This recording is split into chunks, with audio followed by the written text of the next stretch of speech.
Room 209 is booked every night, but no one ever checks in. Strange noises echo through the walls, and every cleaning shift leaves me shaken. If you're enjoying this story, please subscribe and like. It helps me create more horror stories for you. I had worked at the Seaview Motel for a little over 3 months, mostly covering night shifts in housekeeping. It wasn't a glamorous job, but it was quiet and paid the bills. Most nights, I'd mop the floors, empty trash, and check rooms for any signs of damage or misplaced items. Then came room 209 from the very first week. Something about that room unsettled me. Every night, it appeared as though someone had stayed there. The bed was rumpled, the trash bins full, towels used and discarded. Yet no guest ever checked in, not during the day, not in the records. It was booked in the system, every single night. Under names that changed constantly, anonymous names, or sometimes blank fields. I laughed it off at first. A glitch in the system, maybe, or someone pulling a prank. But the signs kept piling up. One night, I entered the room to clean, and the air was icy cold. My flashlight flickered, the shadows stretching unnaturally across the walls. I swore I saw something, a figured art behind the closet. "Get a grip," I muttered, shaking my head. Yet every night, the same pattern repeated. Towels moved, furniture slightly displaced. A faint murmur in the darkness, almost like someone whispering from a corner that didn't exist. The deeper I looked into the records, the more impossible it became. Booking history went back decades. Room 209 was always reserved, always empty. One night, as I scrubbed the floor, I heard it. A soft metallic scrape, like a door slowly opening. I froze. My flashlight beam scanned the room, catching dust motes floating in the stale air. Then I noticed the closet door had creaked open by itself. I inched toward it, heart hammering. A foul, metallic smell wafted out. The room felt wrong, like a distorted reflection of itself. And that's when I realized it. The floor beneath the closet didn't align correctly. The edges seemed thin, like paper stretched across a void. A chill ran down my spine. I stumbled back, almost tripping over a chair. I looked at the door handle. My own reflection in the glass panel of the door showed me pale. And then I heard it, a whisper, low and deliberate. "Come in." I ran out the next day. I asked the owner, Mr. Helston, about room 209. He smiled, almost too pleasantly. 209. "Ah, yes. That room. It's special," he said, avoiding my eyes. "Just don't worry about it. Clean it and leave it be. That's all you need to do. Special." That didn't explain the sounds, the movements, or the cold. I pressed him.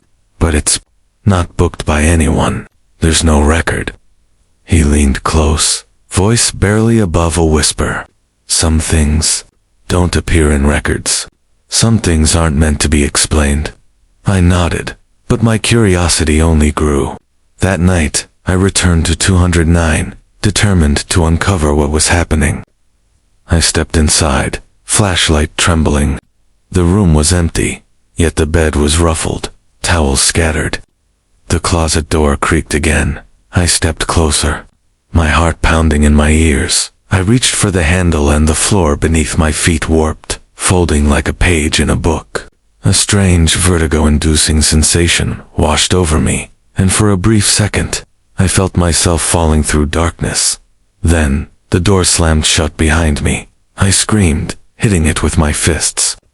The air grew impossibly cold, and shadows began to twist, stretching upward like black tendrils. A voice whispered, "Clear now. You shouldn't be here." And then I saw it, a dark fold opening in the corner of the closet. Something moved inside, impossible shapes, reflections that shouldn't exist. The space felt infinite, and I realized with terror that room to it wasn't just a room, it was a doorway. After the night in room 209, I didn't sleep at all. The image of the closet door warping, folding like paper, haunted my mind. Max stayed close, growling low and warning, sensing something I could barely comprehend. I couldn't tell anyone at work. The owner, Mr. Halston, had been unusually tense when I pressed him about the room, and I had the sinking feeling he knew far more than he admitted. I arrived for my next night shift, heart pounding, and walked to room 209. The hallway lights flickered as I approached. The number on the door seemed to shimmer slightly, as if vibrating just beyond normal perception. I shook my head, telling myself it was fatigue. Max growled, ears pricked, tail stiff. He had never acted like this before. I hesitated at the door, hand on the handle. Something inside me screamed to run, but curiosity or perhaps sheer stubbornness forced me forward. I stepped inside. The room was empty. Towels neatly folded, bed perfectly made. No signs of activity, no foul smell, no temperature drop. The room looked normal. Almost to normal. I started my cleaning routine, vacuuming, wiping surfaces. Then, the subtle signs appeared again. The bed was slightly rumpled when I turned back. Towels were shifted. The closet door creaked open on its own. A cold draft brushed my neck. I froze, holding my breath. The floor beneath the closet warped. I blinked and stepped closer. Max growled, low and insistent. I could see it now. The corner of the closet stretching, thinning, like the edges of reality itself, bending. And then it happened. The floor gave way beneath me, and I felt myself plunging into darkness. I landed on my knees in a space that shouldn't exist. The air was thick and heavy, filled with the metallic tang of something ancient and wrong. The light from the room above barely penetrated. Shadows moved around me, fluid, alive, watching. I could hear a low hum like whispers, coming from everywhere and nowhere at once. Max leaped beside me, growling furiously. His eyes glowed faintly in the dim light, and I realized something terrifying. The portal had brought him here too. But he wasn't afraid. He was alert, protective, and fully aware of the danger. I stood, trembling, and tried to look around. The space was infinite. No walls, no floor, just blackness stretching into a void. Shapes emerged, humanoid but wrong, limbs twisted, faces stretched, impossible geometry. They watched me silently, their presence oppressive, their forms shifting and indistinct. I wanted to scream, but my voice caught in my throat. A whisper brushed my ear. Not a voice, not words. I could understand just intent. A pull that seemed to beckon me further. Max growled, snapping at the empty air. One of the figures twitched, recoiling slightly, as if acknowledging him. I realized then that this wasn't just a portal. It was a trap. A place designed to lure the curious, to feed on fear, to teach patience. Every night, the room had been preparing me for this. Every rumpled bed, every misplaced towel, every whisper in the dark, it had been a trial, a test. And I had crossed the threshold. I backed up, trying to retrace my steps. The portal rippled beneath me, warping the space. The doorway to the motel room above seemed distant, impossibly far. The walls above were just faint outlines in the darkness. I felt as if I were floating in a sea of shadows, the portal's pull tugging at me like water dragging a swimmer under. Max nudged me, growling louder. I followed him, slowly moving through the void, guided by his instincts.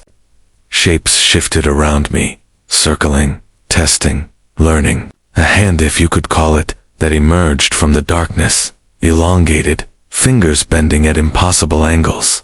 It didn't touch me, but the sense of threat was tangible, suffocating. I remembered Mr. Halston's words. Some things don't appear in records. Some things aren't meant to be explained. The portal, I realized, wasn't a room. It was a doorway to something older than the motel, older than the world, a place where reality was fluid, where fear was alive. I had to escape. I focused on the faint light above, the distant outline of the motel. The portal rippled violently, shapes lunging, shifting, whispering. and Max barked, snapping at them, his growls echoing unnaturally. I ran toward the light, my legs trembling, my chest burning. The closer I got, the more the space resisted. Gravity twisted, surfaces became liquid. I felt hands sore, shadows brush against me, pulling me back. The whispers grew louder, forming a cacophony of intent and malice. Max leaped ahead, growling, and I felt the portal hesitate.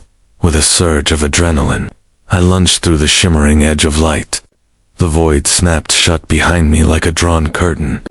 I collapsed onto the motel carpet, gasping, Max, trembling beside me, but alive. Room 209 looked exactly the same as before normal, innocuous, untouched. I swore I saw shapes retreat into the closet. I knew they were still there, waiting, patient, watching, learning. I wanted to quit. I wanted to leave this job, never come back, and never think of room 209 again. But part of me knew it wouldn't let me. Something had chosen me, or perhaps I had chosen it. The door, the portal, the darkness, it was patient. It was intelligent, and it would call again. That night, I slept lightly, Max curled at my side, ears twitching at every sound. Every creak, every whisper, felt magnified. The motel had returned to its usual quiet exterior, but I knew better. Room 209 had changed me, and deep down, I knew I wasn't safe. I never should have gone back. The events of the previous night left me trembling, haunted, unable to think clearly. Max had stayed close, growling at every shadow, ears pricked, every instinct screaming that the danger wasn't gone. But curiosity or stupidity pulled me back to room 209. I needed to understand what I had unleashed, to confront it before it confronted me. I arrived at the motel around midnight. The hallway lights flickered, the usual hum of the fluorescent bulbs distorted. The number 209 glimmered faintly, as if alive. Max growled low, a deep warning sound I had never heard before. I stepped inside the room. At first glance, it looked normal. The bed was neat, towels folded, the air ordinary, but I knew better. The portal had been here. It had touched this room. The closet door creaked slightly, as if inviting me in. I swallowed my fear, gripping my flashlight. "Stay close, Max," I whispered. The closet door swung open. The edges of the portal shimmered, black and liquid, pulsating with a rhythm that seemed almost alive.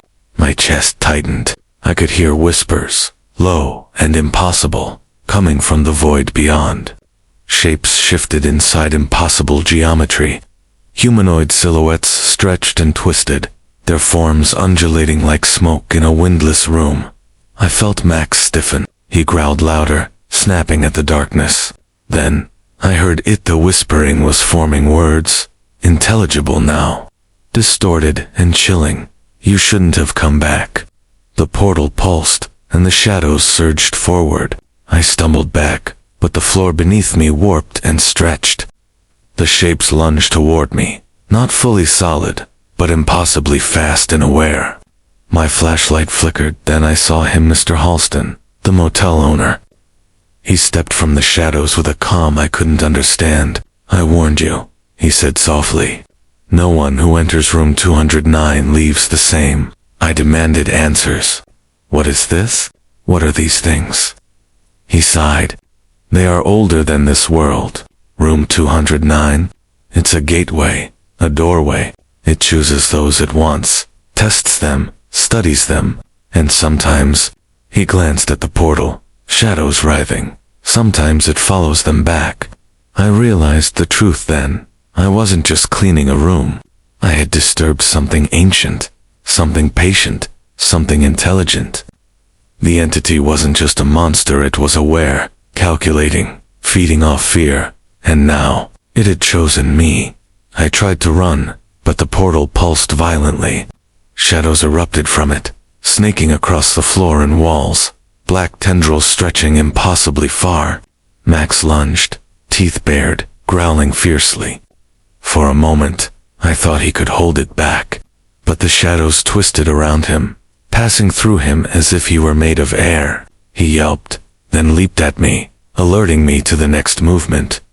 I turned and saw the portal expanding. The closet now seemed infinite, a void that consumed all light, all sound, all sense of reality.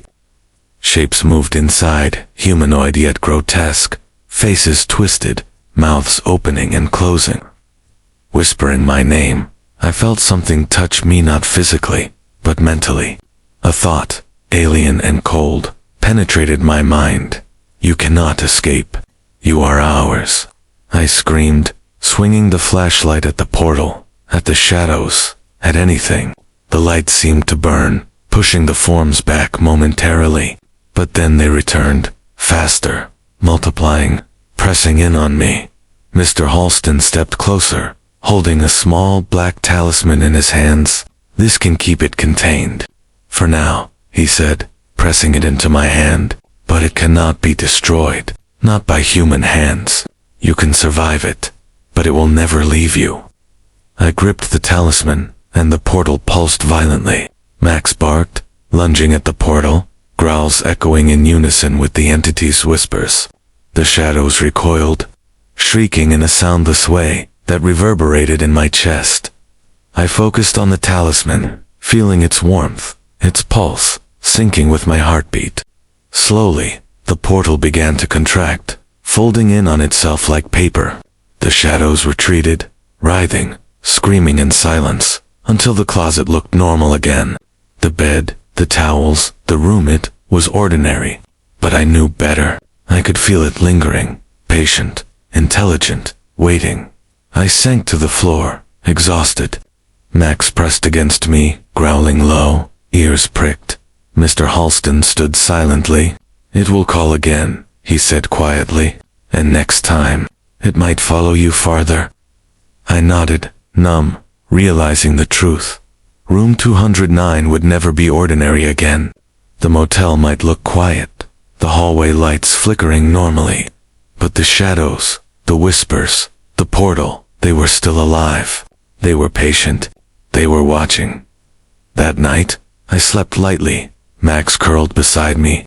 Every creak of the building, every flicker of light, every shadow cast by the moon outside the entity, was there. I could feel it in the corners of my mind, whispering, waiting for the next moment, the next curiosity, the next mistake. And as I type this now, the last thought haunts me. Room 209 never sleeps. It waits, always.